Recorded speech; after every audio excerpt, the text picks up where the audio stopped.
É, meu amorzinho, Deadpool e Wolverine tá chegando, então por que não irmos às preliminares? Ai, fiquei todo molhadinho agora. Vamos começar por Deadpool 1, que tal, hein?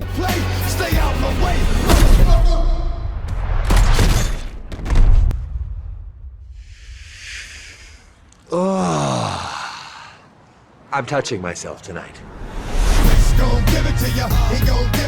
Lembra? Foi tão legal. E Deadpool 2, gostou? You're no fucking hero. You're just a clown. Dressed up as a sex toy. So dark. You sure you're not from the DC universe?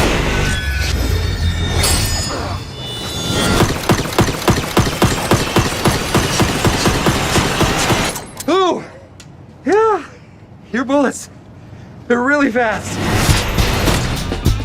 Fala aí, pessoal do Filodoxia, tudo tranquilo, tudo beleza? Eu sou o Thiago Rivardi e você está no Filodoxia para um esquenta Deadpool e Wolverine. Vamos falar aí do Deadpool 1, Deadpool 2, o que tem The Boys divertidamente a ver com isso e tantas cositas mais. Bora lá que o vídeo é pesado para maiores de 16, então bora lá, bora começar.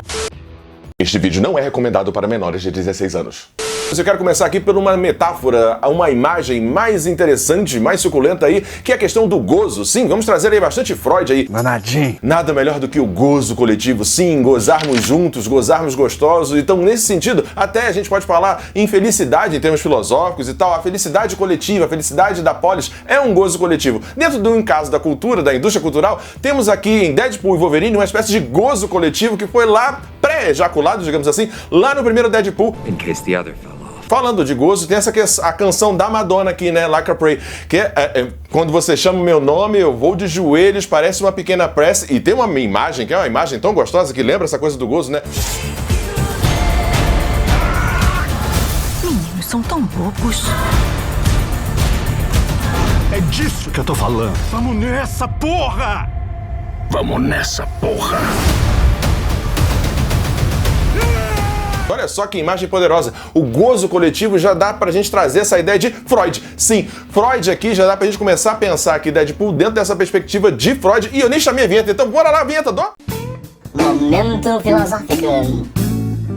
Freud, vamos falar aí dessa questão do gozo, né? O gozo em Freud e também em Lacan, Jung, etc. O gozo tem a ver com a satisfação. O gozo, sobretudo, a felicidade, a satisfação coletiva, ela tem, talvez seja a maior coisa ou a melhor coisa possível. Aristóteles já dizia isso, né? Nós somos animais políticos e indivíduos felizes fazem, né, num contexto feliz. Dentro dessa lógica, a experiência de hype, dentro de Freud, essa ideia no Deadpool tem com a canção da Madonna esse apelo ao gozo nerd, ao gozo da indústria cultural, esse gozo, essa satisfação de um encontro, de um choque, de um clímax, que tá nos trailers, né? Que tá nos trailers, evidentemente nos trailers, como essa coisa das explosões, da pistola, do fálico, essa coisa do gozo, junto com Freud, a gente pode pensar, é muito interessante dentro dessa dinâmica da indústria cultural e do próprio personagem do Deadpool. Falando em Deadpool, né, o bolão da morte, é muito também interessante a gente pensar a ideia de pulsão de morte, né? Pulsão de vida, pulsão de morte em Freud. Lacan vai dizer que só há uma pulsão. Então chamamos aí Lacan, Jacques Lacan. A única pulsão possível é a pulsão de morte. E o Deadpool é um pouco isso, né? O bolão da morte, que dá origem ao nome dele, e esse sujeito que vai flertando com a morte, com o câncer, a ideia de se sentir vivo, a ideia de se sentir excitado, a ideia de se sentir atravessado, transpassado por uma faca, por uma espada, por um tiro, se sentir penetrado e penetrar o outro. Olha só como isso é potente e sexual, sem eu estar viajando demais aqui. É fato mesmo, Deadpool encontra gozo, encontra prazer nessa sua pulsão de morte, nesse sujeito que nunca morre. Então, já que ele não morre, ele vai buscar nessa pulsão de morte a satisfação do quase morrer. Olha que interessante a gente pegar aqui pulsão de morte dentro de Deadpool com a ideia do gozo. Dá pra gente aumentar um pouco mais para preparar para esse Deadpool e Wolverine, que é a próxima crítica aqui do canal. Mas bora lá voltar pro vídeo. E aqui eu quero falar de uma coisa, editor, coloca aí na tela. Hype. Sim, vamos falar aí sobre hype e divertidamente. Lembra que eu falei na cabeça o que tem a ver Deadpool, divertidamente, The Boys, com isso tudo? Então, essa noção de a gente ter uma expectativa, uma ansiedade, como tem divertidamente, a ansiedade está sempre projetada no futuro. O objeto de desejo da ansiedade, ele ele é um objeto, às vezes, sinuoso, nebuloso, não muito definido. A ansiedade de falar em público, a ansiedade de, sei lá, será que a pessoa que eu gosto vai ou não me notar, etc. A ideia da cultura do hype faz a gente ter uma ansiedade, uma expectativa, muito da lógica do algoritmo, no caso aqui de Deadpool para Wolverine, de manter o assunto em alta. Então você mantém memes, você mantém um assunto. A gente está falando de Deadpool e Wolverine, sei lá, 2, 3 meses. Isso é uma estratégia de nos manter no centro do coração da cultura de mídias sociais e das mídias digitais, etc., que é nesse coração da ansiedade. Sempre um próximo vídeo, uma próxima série, um próximo episódio, um próximo filme, sempre nos mantendo dentro desse hype, que é um hype que mantém a ansiedade alta, que tem que manter isso alto, hype, a ansiedade, ao mesmo tempo que isso pode gerar uma frustração.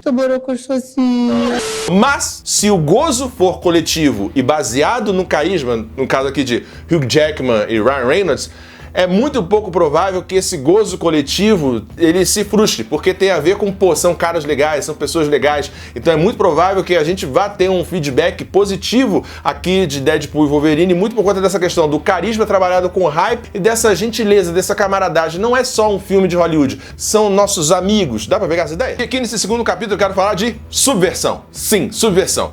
E aí a gente chama The Boys. Lembra que eu falei? Divertidamente, The Boys e Deadpool e Wolverine. Subversão. Deadpool não é subversivo.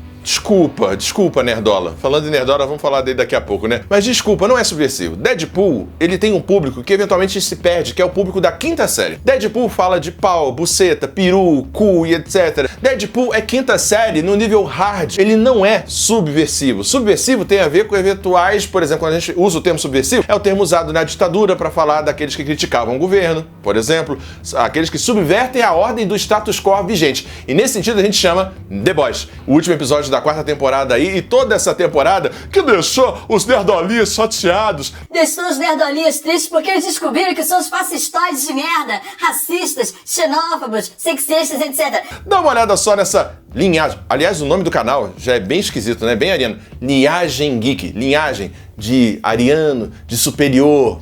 Olha só que coisa doida. Olha só ele tristinho, chateadinho com a quarta temporada do The Boys. Chora não, neném.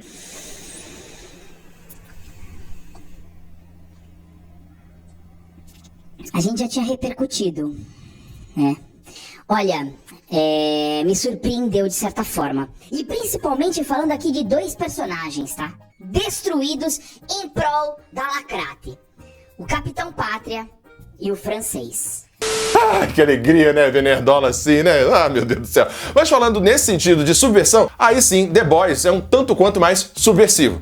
The Boys está criticando justamente o próximo ditador eleito americano, que vai ser o Donald Trump. Sim, próximo ditador eleito americano, Donald Trump. Né? Se ele saiu uma vez, ele não sai de novo. É tipo o Bolsonaro se voltasse para a presidência, não sai de novo. O golpe deu errado uma vez, não daria errado de novo. Nesse sentido aqui, o The Boys, ele é muito mais subversivo do que o Deadpool. Né? Ele trabalha com a ideia de racismo, de eugenia, de nazismo mesmo, escrachando isso e até sublinhando isso de uma maneira quase que empobrecendo o roteiro e tudo mais para deixar clara a crítica aos totalitarismos, aos populismos de extrema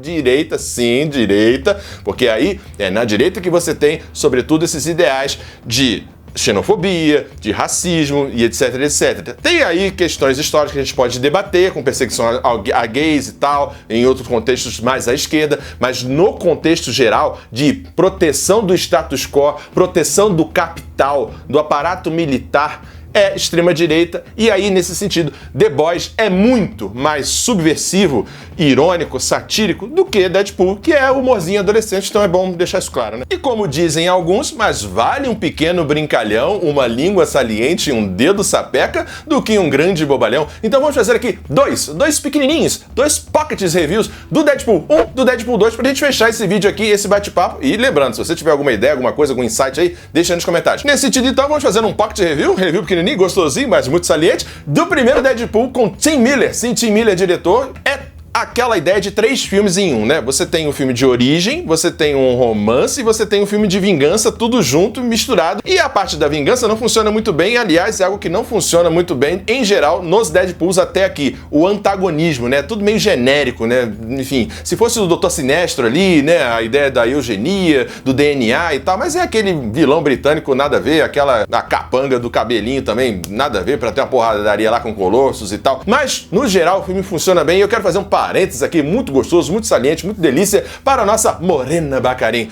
Ah, Morena Baccarin, te amamos, sua coisa linda, maravilhosa, que escalação de elenco boa, né? E aí é interessante pensar no personagem da Morena Baccarin nesse filme, que todo o arco final ali do Deadpool tem a ver muito com a gente, né? Com a nossa ansiedade, com a nossa expectativa. Em que sentido? Você faz uma comida, você faz um bolo e não quer mostrar pra pessoa porque ficou feio, você preparou uma aula que não ficou legal, fez um desenho que acha que não ficou legal. Cara, a gente tem que dar a chance do outro recusar, dar a chance do outro se expressar. E o Deadpool fica com medo de se mostrar feio, quando na verdade ali a Vanessa, ela tá só... Vanessa? Acho que é Vanessa. Ela tá só feliz por ter o seu marido, seu namorado vivo, né? É só isso. E aí ela fala, vou tomar umas 5, 7 tequila que eu vou beijar esse saco com dente aí, esse cara feio do cacete, mas se eu tiver bebona, vamos nessa, tá tudo certo. Quantas vezes a gente perde a oportunidade na vida, né? Com essa preocupação que o Deadpool apresenta lá no primeiro filme. É um filme que funciona muito bem na ação, conta uma história de origem não cronológica, de um jeito efetivo e engajante, o humor funciona bem, é uma direção mais interessante pra mim do que a do segundo filme. Então, por isso tudo, a minha nota para Deadpool 1 é nota 9. Nota 9 é um filme, ó,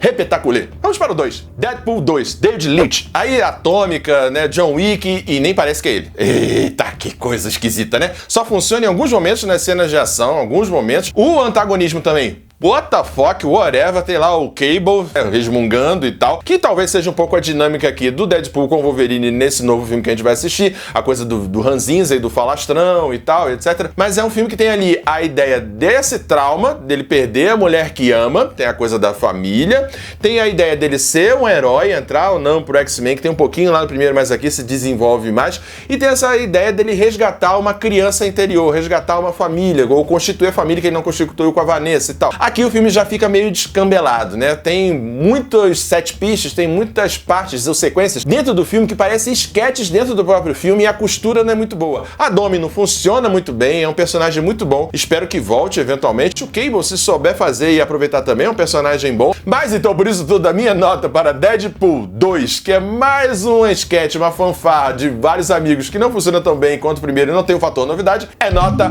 8. É um filme nota 8, é ok, diverte se você tiver boa vontade. Se você for um pouco mais crítico, vai para uma nota 7, mas Deadpool 2 tá aí, nota 8. Bom, é isso, pessoal. Enfim, a hipocrisia, né? Eu critico o hype e estou aqui fazendo um vídeo dentro da semana de Deadpool e Wolverine para poder trabalhar para o algoritmo que não me paga porcaria nenhuma, merda nenhuma, e você mantém você no hype, mas é bom pelo menos a gente saber disso. Eu espero que você tenha gostado desse vídeo. E aí, você gostou de Deadpool 1, Deadpool 2? Assistiu os dois? Tem um preferido? Tá no hype para esse Deadpool e Wolverine? Deixa aí nos comentários. Falei muita bobagem? Falei muita besteira? Deixa aí também. É isso, pessoal. Um grande beijo, um grande abraço e até a próxima, pessoal. Tchau, tchau. Ah, o próximo é Deadpool e Wolverine, a crítica. Tchau, tchau. Valeu! Ajude o Filodoxia a continuar crescendo. Essa é a nossa chave Pix. Considere o clube de membros e muito obrigado por apoiar o canal. Sem você, ele não seria possível. Muito obrigado sempre.